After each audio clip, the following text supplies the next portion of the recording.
नमस्ते।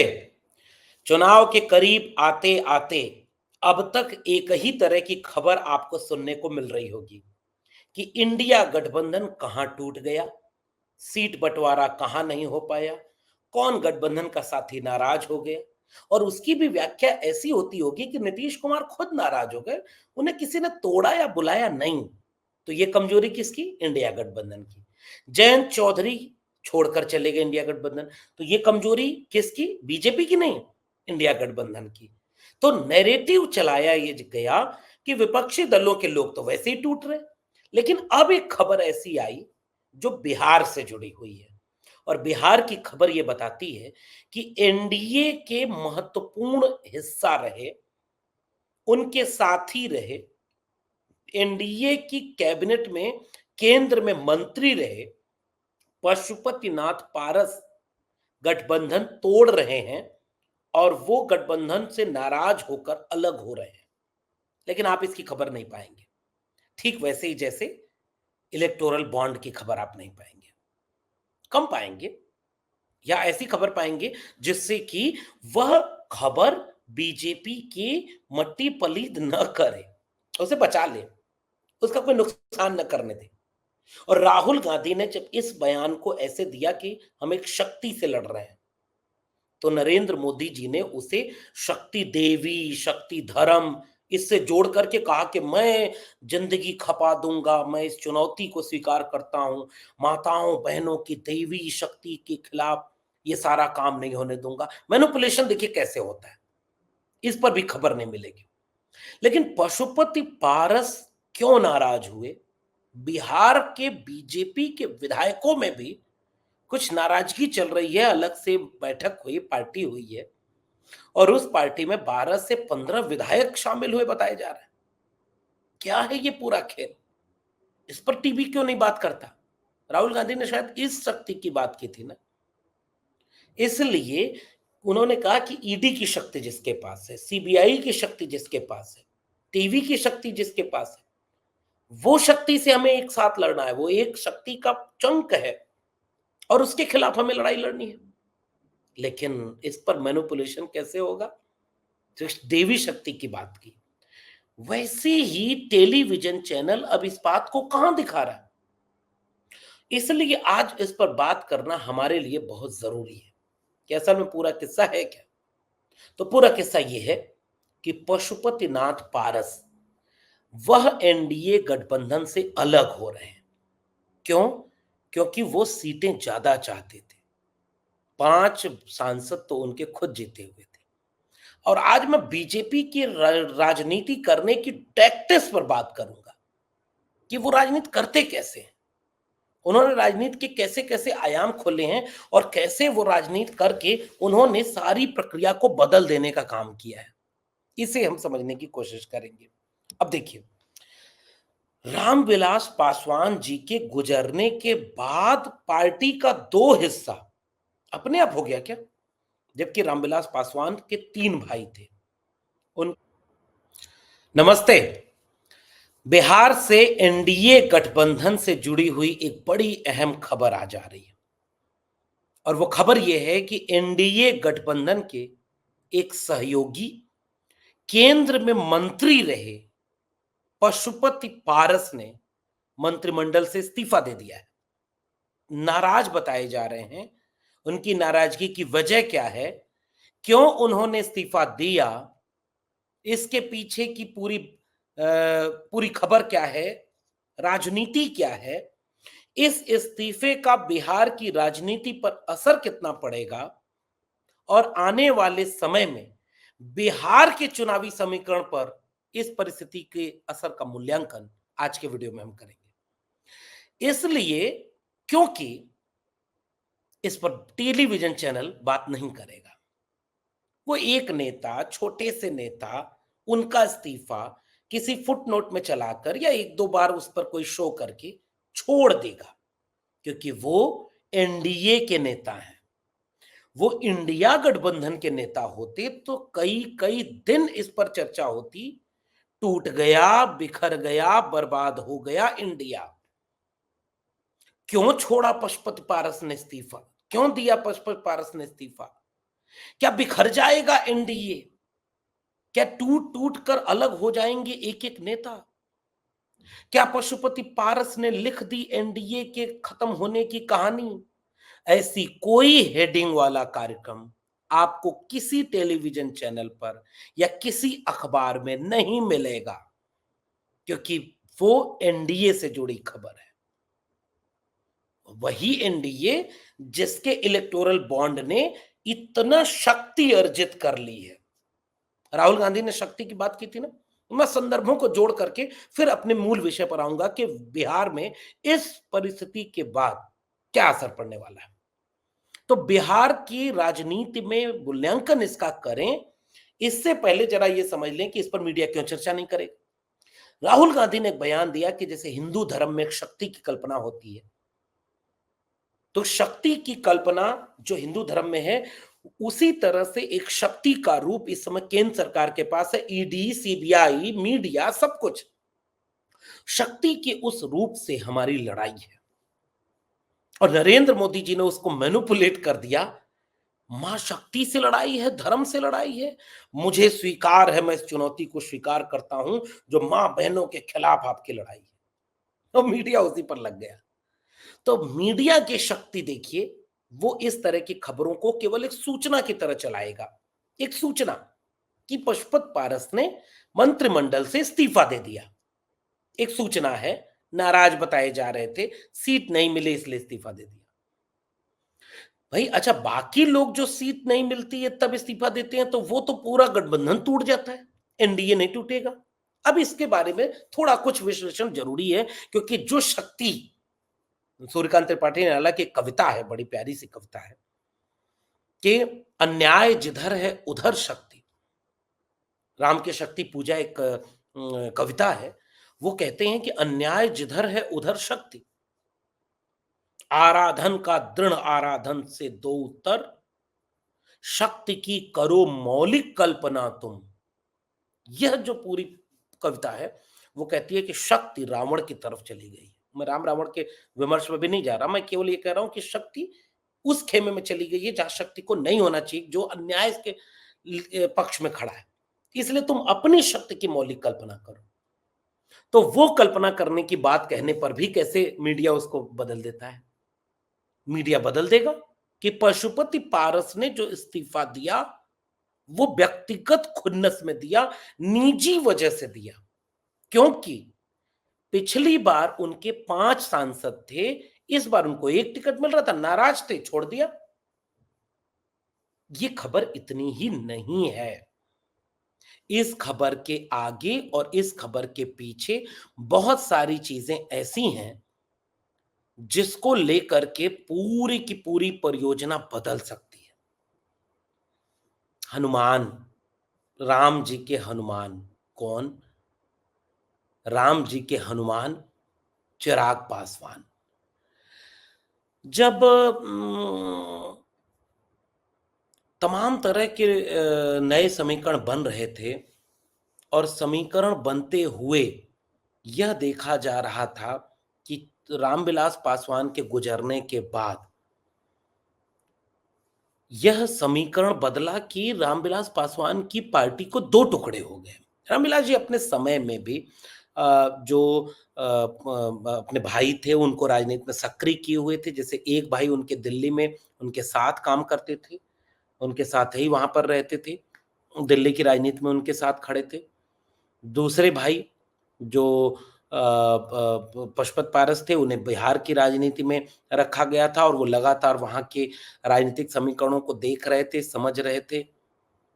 इन सारी चीज़ों के साथ एक और बात थी, जो चिराग पासवान की थी। अपने जीते जी रामविलास पासवान ने अपना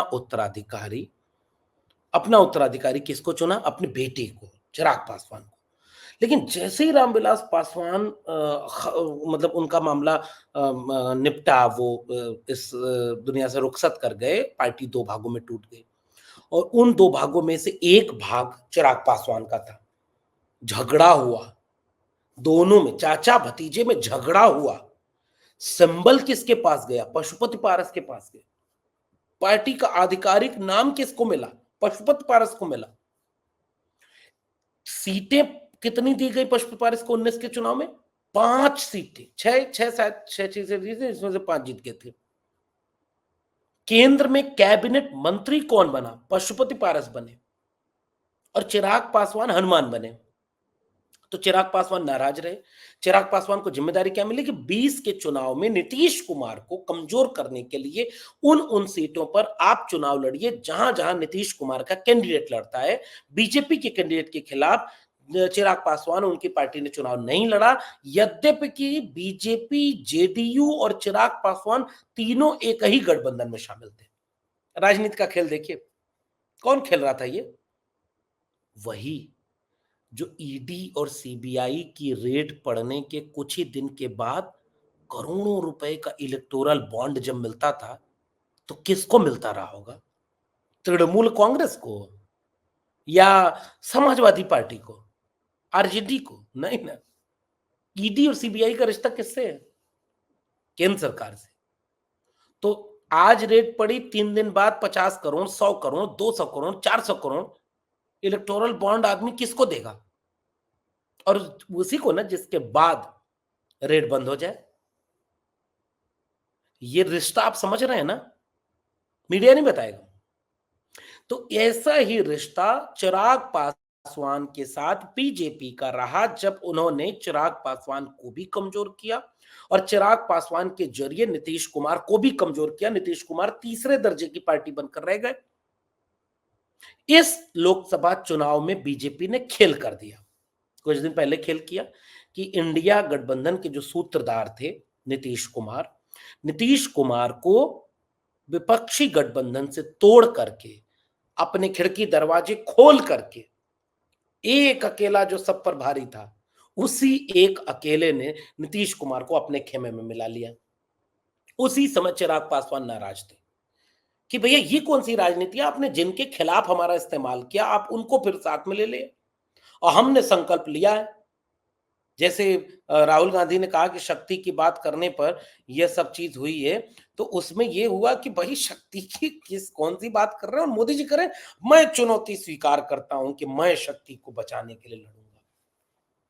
तो चिराग पासवान ने कहा कि भैया आपने मुझे रखा था हनुमान बना करके, नीतीश कुमार को खत्म करना है, अब आप उन्हीं के साथ सरकार बना रहे।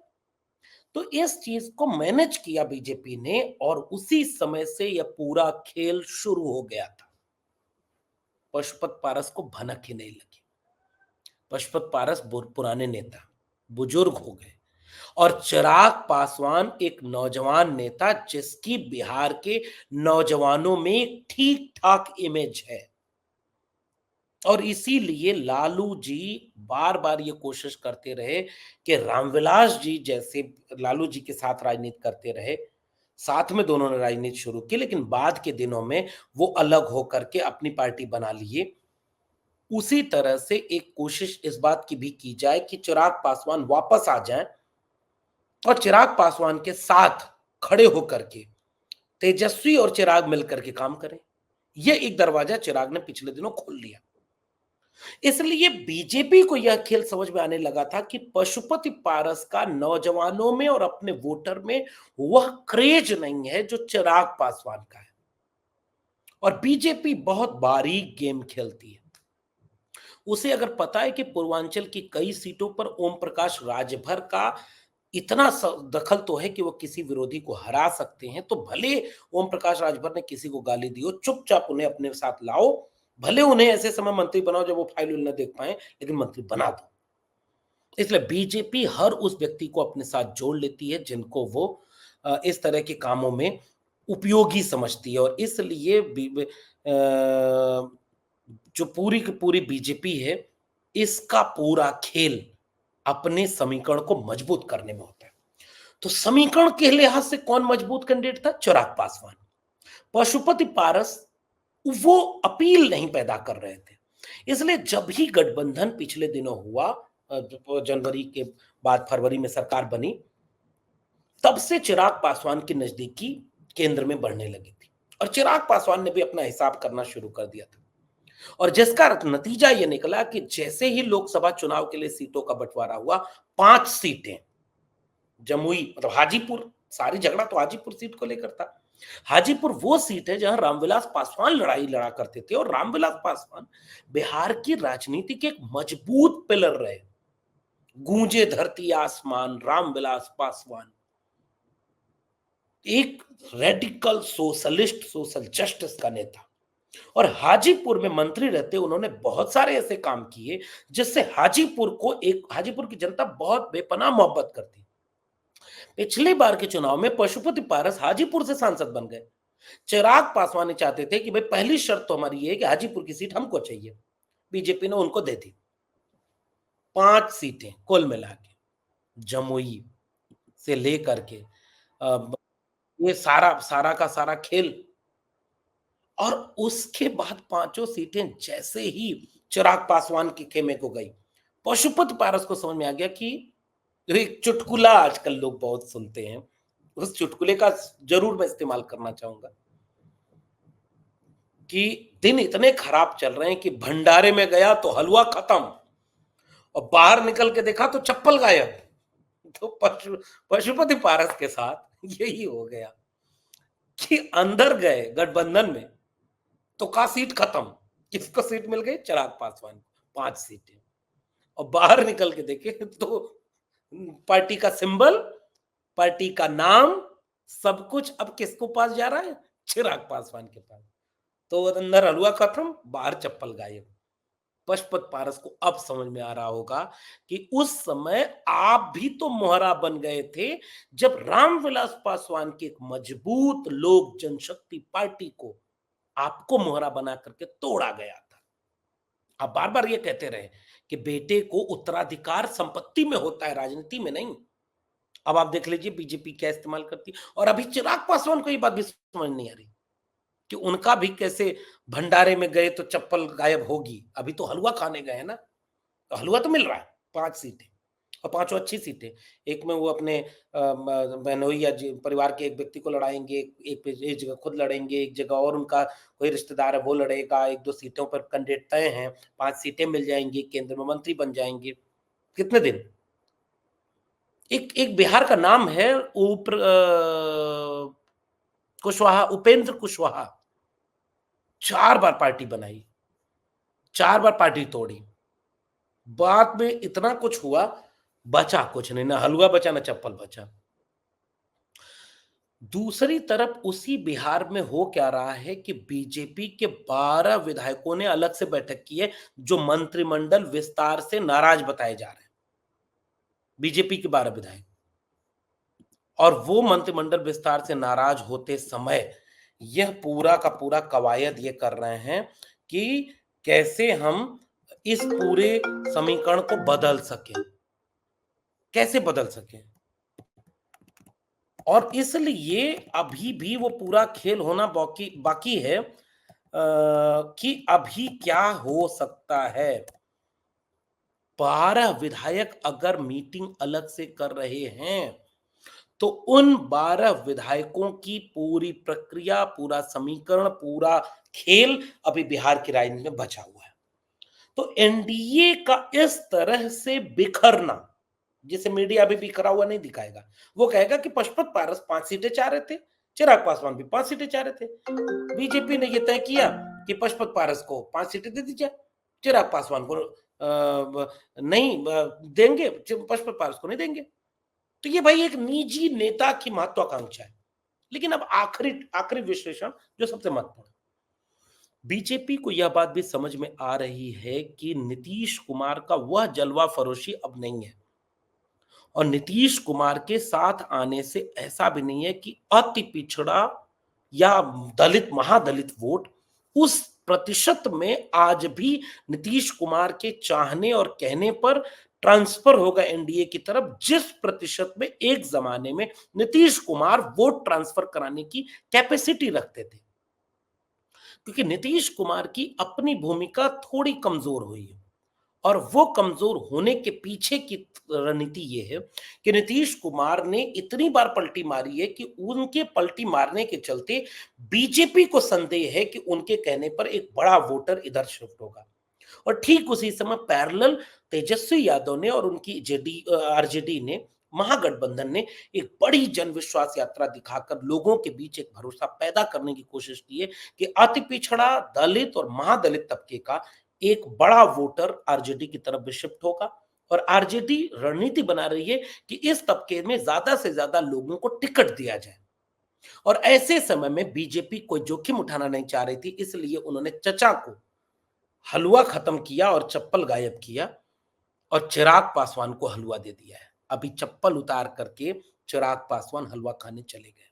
लेकिन यह क्या इस बात का संकेत नहीं है कि जो एनडीए अब की बार 400 पार का वादा कर रही है, दावा कर रही है, वह एनडीए अपने ही सहयोगी दलों को एकजुट रखने में, उनको संतुष्ट करने में, उनको साथ रखने में बुरी तरह से नाकामयाब होती दिख रही है। ये दीगर बात है कि बीजेपी और एनडीए की तरफ से जो इलेक्टोरल बॉन्ड का पैसा है वो शक्ति बन करके मीडिया घरानों के पक्ष में चला गया है, जो इस खबर की हेडिंग कभी भी ये नहीं बनाएंगे कि बिखर गया एनडीए गठबंधन और वो कैबिनेट मंत्री ने दिया इस्तीफा। इस बात को ऐसे नहीं लिखा जाएगा, क्योंकि यह बात उनके 400 पार करने के दावे की पोल खोलने लगेगी। इसलिए विश्लेषण इस बात का होना चाहिए कि राजनीति में जो दिखता है वो पूरा सच नहीं होता है। पूरा सच देखने के लिए वह भी लोकतंत्र में वोटर को ये शर्त होती है कि अगर बिना पूरा शर्त देखे आप राजनीति में वोट डालने और राजनीति के पूरे कलेवर को एक साथ देखने या उसके अतीत से, जैसे आप पूरे विश्लेषण में पशुपति पारस की भूमिका रामविलास पासवान के गुजरने के बाद पार्टी तोड़ने में क्या थी, अगर यह सच्चाई आपको नहीं पता है तो आज आपके पशुपति पारस के हश्र पर सहानुभूति पैदा हो सकती है। लेकिन यही पशुपति पारस थे जिन्होंने उनके उत्तराधिकारी चिराग पासवान को कहीं का नहीं छोड़ा था। अब चिराग पासवान को मौका मिला है तो वो पशुपति पारस को कहीं का नहीं छोड़े। हलवा भी गायब और चप्पल भी गायब। लेकिन इन दोनों के खेल में बीजेपी कहां खड़ी है, जो अकेले 400 पार जीतने का दावा करती हुई अपने सहयोगी दलों को बचाने में कामयाब नहीं हो पाई है। और अभी पूरा खेल बिहार की 40 सीटों पर है। कुशवाहा वोट एक मुश्त नहीं है और पासवान एक बड़ी बिरादरी है जो पूरे बिहार के कम से कम आधे से ज्यादा सीटों पर इतनी दखल रखती है कि अगर पशुपति पारस ने अपनी नाराजगी को उचित तरीके से महागठबंधन के साथ जाने का, जो कि इशारा वो पहले कर चुके हैं एक प्रेस कॉन्फ्रेंस में, अगर उन्होंने यह कदम उठा लिया कि वो महागठबंधन के साथ जाकर के पूरे बिहार में अगर घूम गए तो लगभग 20 से 22 सीटें ऐसी हैं जिस पर पासवान वोट इतनी तादाद में है कि वो एनडीए का खेल बिगाड़ सकता है। इसलिए मैं कह रहा हूं कि खेला अभी बाकी है। और जरा आप भी नजर बनाए रखिए कि एक एनडीए का कैबिनेट मंत्री क्यों इस्तीफा दिया और आगे उसका कितना असर आने वाले चुनाव पर पड़ेगा। फिर मिलेंगे, तब तक के लिए बहुत बहुत धन्यवाद।